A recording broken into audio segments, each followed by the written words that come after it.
Field upgrades have been in zombies since Cold War, and through the first two main runs of Cold War and then Black Ops 6, they received quite some pushback for being get-out-of-jail-free cards that were almost always available. This was mainly said in relation to field upgrades like Aether Shroud and Frenzied Guard, which is totally fair to say.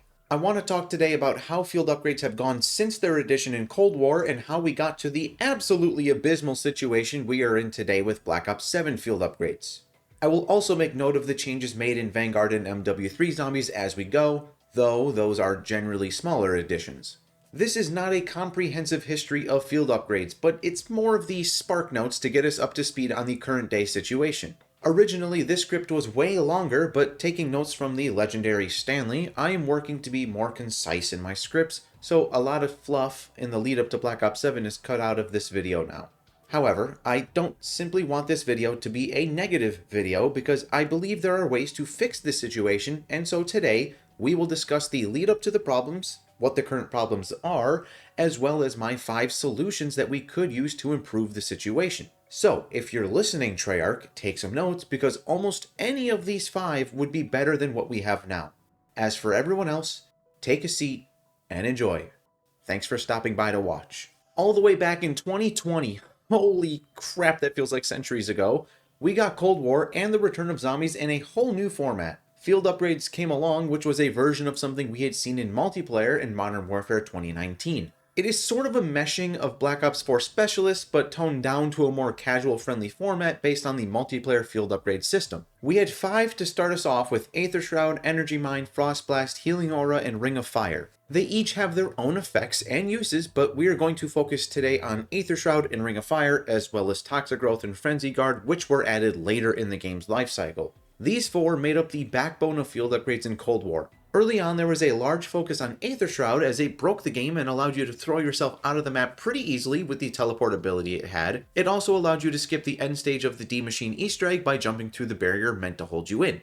So the early days, there was a lot of Aether Shroud exploits as players explored the map and the Easter egg. Then the rise of high rounds came and Ring of Fire took center stage as it made it much easier to melt enemies non-stop across bonus damage and avoiding having to reload. Already at this first introduction, we saw the rise of these two, which left the others a bit forgotten and not used nearly as much. In this system, your field upgrades charged pretty fast and stayed at that same charge rate for the entire match. This is the prevalent formula going forward for field upgrades, so you'll hear this again a few times before it finally changes up. With the addition of Frenzied Guard, but more specifically Toxic Growth, it added to the core group of most used field upgrades. Toxic Growth absolutely helped players with more of the high rounding camping strats as it held back zombies for you, making it easier. What Treyarch saw here and struggled to do anything about was the extreme reliance on these field upgrades and strategies across the board. But it wasn't even all field upgrades, it was only that select group. This ultimately started the process of getting us to our current issue, but it took 5 years for it to happen. For now, let's keep moving and simply make note that Cold War had super strong field upgrades that were all quick to charge, and it led to a group of them being used way more than the others. Following this, we had quite the explosive back-to-back games with Vanguard and Modern Warfare 3. Of course, by explosive, I did mean explosive diarrhea. Vanguard was up first, and there really wasn't much changed here to the field upgrade system. There were less options, but Ring of Fire and Aether Shroud existed, so those were the ones most used naturally. The charge rates were still consistent through the match, so that stayed here in Vanguard. Vanguard tried some new small things, but not really anything to address balancing the field upgrades, and it suffered the same issue of most field upgrades being irrelevant, so we keep moving. This was, however, the death of Ring of Fire. They decided it was too strong, so the train ended here, and we haven't seen it since. Now we have Modern Warfare 3, which for all things people don't like about it, it did actually try to address the field upgrade issue by changing how the charge rates worked. They broke things into 2 categories, slow charge and medium charge. In the medium charge, we had Energy Mine, Frost Blast, and Aether Shroud. In slow charge, there was Frenzied Guard, Healing Aura, and Tesla Storm. As the groups imply, using a field upgrade in slow charge meant it would take you longer to charge that one, and therefore be able to abuse it less. Then for medium charge, they can be used more often, but are generally not as strong, so abuse isn't as much of a worry. This has merit as a concept, and we will talk about it again later. It helps prop up some of the lesser field upgrades and bring down the super strong ones a little bit to help level the playing field a little. This was not perfect, especially when you look at where Aether Shroud was placed. It has been one of the most used field upgrades and one of the strongest since all of this started. And yet it's in the medium charge category instead of the slow charge. That doesn't make sense to me and feels like a total oversight. Regardless, this was the first step taken to address overuse of certain field upgrades versus completely unused ones below that. Strangely, any concept of a fix like this was thrown out the window when the next game dropped, and that was Black Ops 6. In Black Ops 6, we had the return of field upgrades once again. Let's take an example of something like Energy Mine. To this point, it was hardly used because it wasn't super strong and didn't justify getting used over the big ones. When the Tomb came out, Energy Mine finally had a true place to belong and be used. The likely best high run strategy entirely revolved around the Ice Staff and Energy Mine, but Energy Mine specifically with the turret augment that made it act nothing like a mine, so there's a bit of a two-way street here. This strategy is only viable because augments exist, which are great, and it allowed for something like this turret upgrade to exist, but also it was mainly possible because they reverted back to the basic flat static charge rates for field upgrades, so you could keep throwing this thing easily and just do turret after turret after turret. Unfortunately, outside of something like this, it was still a large focus for players on Aether Shroud and Frenzied Guard. Myself included, I'm not excluding myself from this. There isn't much else to note here, just more of the same. Same field upgrades and same ones sitting on top of the others with no sign of slowing down. Treyarch finally decided they had enough and took action with the launch of Black Ops 7. I want you all to remember closely that seemingly a major goal at Treyarch was to make the get out of jail free cards less of an issue, so they were really targeting Aether Shroud and Frenzied Guard. What they chose as their solution should, for my money, go down as one of the biggest fumbles ever. Let's get to it. Black Ops 7 dropped in 2025 and came with it the most impactful change to field upgrades we have seen since their launch back in 2020's Cold War. Being able to add a second minor augment is great, but not what we're talking about today. No, it's about the charge rate of your field upgrades. No longer would your charge rate stay the same with these field upgrades through your match. Every time you use your field upgrade, it will require 10 more kills than last time to charge again. There is no cap to this, there is no top end. It will grow and grow and grow forever. So the result is that players don't want to use their field upgrades as much anymore, which in a way was the goal, but this does really result in a major issue, which is the reason why I am making this video today in the first place. We just talked about the Tomb Energy Mine strategy, and that would not be possible in this system as the charge rate of your Energy Mine would get so out of hand that you would hardly ever be able to use it as you waited for it to charge. In Black Ops 7, there is really no reason to use any of the offensive field upgrades that are meant to attack zombies. If you use it for its intended purpose, which is attacking while you're attacking, it's part of your attacks, you will quickly find that the charge gets so large that you're waiting rounds on end for it to be ready to use again. Okay, great. They stopped the overuse of things like Energy Mine in a high run strategy, or if Ring of Fire was still around, it would help with that. It also stops toxic growth from being spammed in camping strats as well. I want you to remember though a huge reason why Treyarch made this change. A big goal was targeting Aether Shroud and Frenzied Guard. They wanted those two field upgrades to be less of get out of jail free cards and make them less used by players and get players to use the other field upgrades in the game. What actually happened because of this change is that Aether Shroud and Frenzy Guard have become the only viable field upgrades, and they're officially the only ones people use in 99% of situations.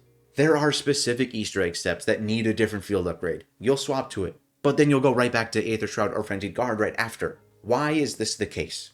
Well, considering that they are get out of jail free cards, they are used less often and only popped when you're in trouble, which means their charge rate stays lower for longer, keeping them viable.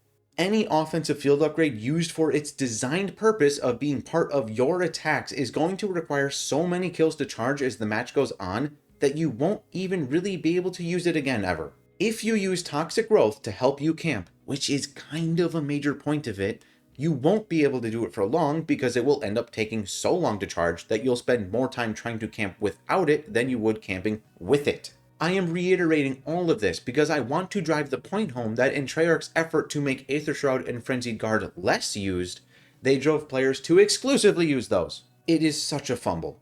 The effects of this are felt pretty rapidly. Just playing survival on farm, I will, until about round 20 or so, use Toxic Growth on the plants every so often to help me get set up. That isn't a very long time using Toxic Growth and then I'm going to swap to Aether Shroud. When I make that change and have to fill up my Aether Shroud before using it, it already feels slower, and I'm still below round 30. Imagine actually using a field upgrade consistently for longer.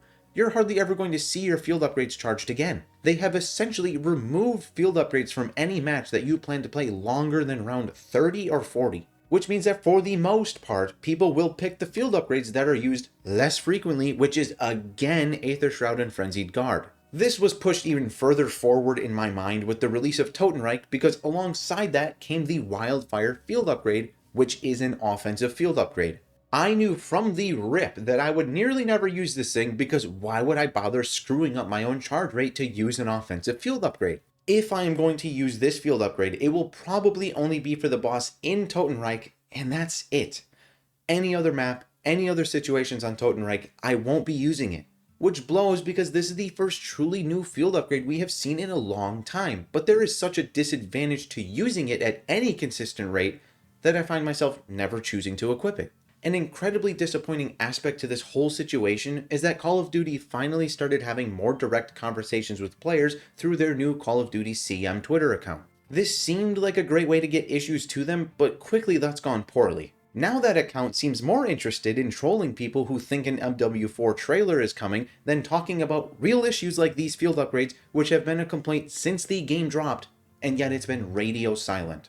That is why I really started to think up ways we can try to address this situation, so why don't we move along and talk about my 5 solutions now, or 5 potential solutions now. I'm going to put it into your head, and I want you all to remember that my ultimate goal with offering these changes is to either give the offensive field upgrades a chance and let them be used without punishing players, or to do a broad sweep that targets all field upgrades in a desperate attempt to even help a little bit with the general charge rate issue. These field upgrades are a part of the gameplay loop, and I want players to have reasons to use all of the different ones available. It is fun to run around with Dark Flare or Tesla Storm or any of the others and mess around, but as it stands, I am simply never going to use them under the current circumstances. I miss that fun that came with using these at different times when I was just messing around. So let's discuss the options, and we are going in no particular order here, so let's just jump in. Number 1, we're going to start very simple and go with the static charge rate just like we saw in Black Ops 6 or Cold War. In this case though, we will make the kill requirement higher than those two games, but it won't continue to increase throughout the match. This way, it isn't as easy to get them charged as previously, but it also doesn't continue to get worse and worse throughout the match. Number 2, this will take after the Modern Warfare 3 Zombies format and break the field upgrades into categories. This time we will have groups of fast, medium, and slow. The weakest of the field upgrades would land in fast. I can't even recall if I ever used Frost Blast, and to my knowledge it isn't that good, so I'd throw something like that into fast charge.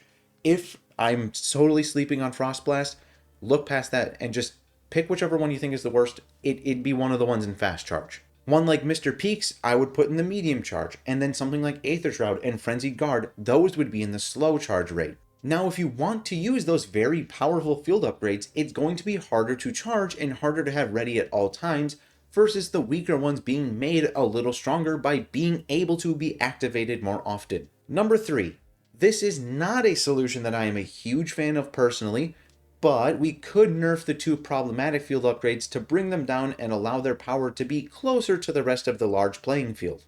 This could open the door for others to be used in place of the former top dogs.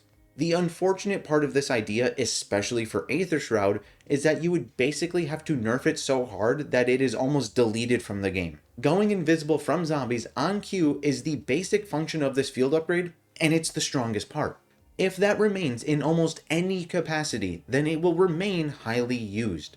I think it would be nearly impossible to nerf it enough to make players avoid it if we still kept the same charging system of Black Ops 7. Even if we nerfed it to a 1-second effect, and with extension it goes to 2 seconds, that is still super strong. If you're cornered and pop Aether Shroud and it lasts even 1 second, that could be just enough for you to find an opening and slip through. It would be harder, but it's possible. So that's kind of the level it would have to be nerfed to have the desired effect, and I simply don't think that would be a great idea or way to achieve our goal. But it could work, which is why it is still here as an option. Number 4, this is probably my ideal choice, and it is to split the field upgrades into 2 groups, offensive and defensive field upgrades. Your defensive field upgrades like Aether Shroud, Frenzied Guard, and Healing Aura will maintain the current Black Ops 7 system of charging, where they will require more kills to charge after each use. These get used less often, and when used as a get out of jail free card, they will be harder to get next time. But again, are used less, so the charge shouldn't get wildly out of control. The offensive field upgrades like Energy Mine, Dark Flare, Frost Blast, Mr. Peaks, Wildfire, and Tesla Storm would get the Black Ops 6 treatment, where they keep a consistent charge rate, even if that charge rate is higher than it was in Black Ops 6. I left out Toxic Growth because I want to address it specifically. There are a few times where it's used directly as an offensive tool, but I would say in most cases it is defensive and should fall in that category. It is so prevalent for high round camping strats that letting it be a flat rate would make those strategies incredibly easy, and we actually saw this already when people found out how to bug Black Ops 7 into keeping a static charge rate of your field upgrades. It was just a ton of Toxic Growth jail cell camping and super fast high round runs that were much easier to accomplish because of being able to use Toxic Growth so often. All that to say that while Toxic Growth kind of falls into both categories, it is definitely much more defensive and would fall into there with the increasing charge rate. Now what happens here is we have reason to use field upgrades for attack, as they are not going to screw you when you use them for their intended purpose. I think this system is the most straightforward and can assist in allowing field upgrades to be used and helping prevent defensive ones from being spammed as easily. Number 5. My number 5 idea came last second, only days before I sat down to make this video, which I've been thinking about making for weeks. This is not the best solution by any means, but it is simple and one that could help just a touch in keeping the charge rates down. In this idea, we would give full power-up drops an additional effect. They will still charge your current field upgrade meter to full, but now they would also decrease your kill requirement by 10, without ever going lower than the base value. This will help counteract your charge rates being driven up super fast, but eventually the further into a match you go, the more uses you have, the more you will probably start to pull away from any full power reductions being able to help you. This would simply help keep you at a reasonable charge rate for a longer time in your match and delay the inevitable large charge rates. I think this is probably the easiest one to make happen quickly. Everything they need is in the game. They wouldn't have to shuffle any of the menus like they would for some of these other options. Full power-up drops are in the game already. All they would need to do is change the code of a full power-up drop and make it have this effect, and then write a blog post explaining the change. If nothing else happens, this would at least do something to help the situation, and I'm not a dev, but I think it would be more straightforward than a lot of these other ones for the devs to make it happen on their end. Those are my 5 solutions.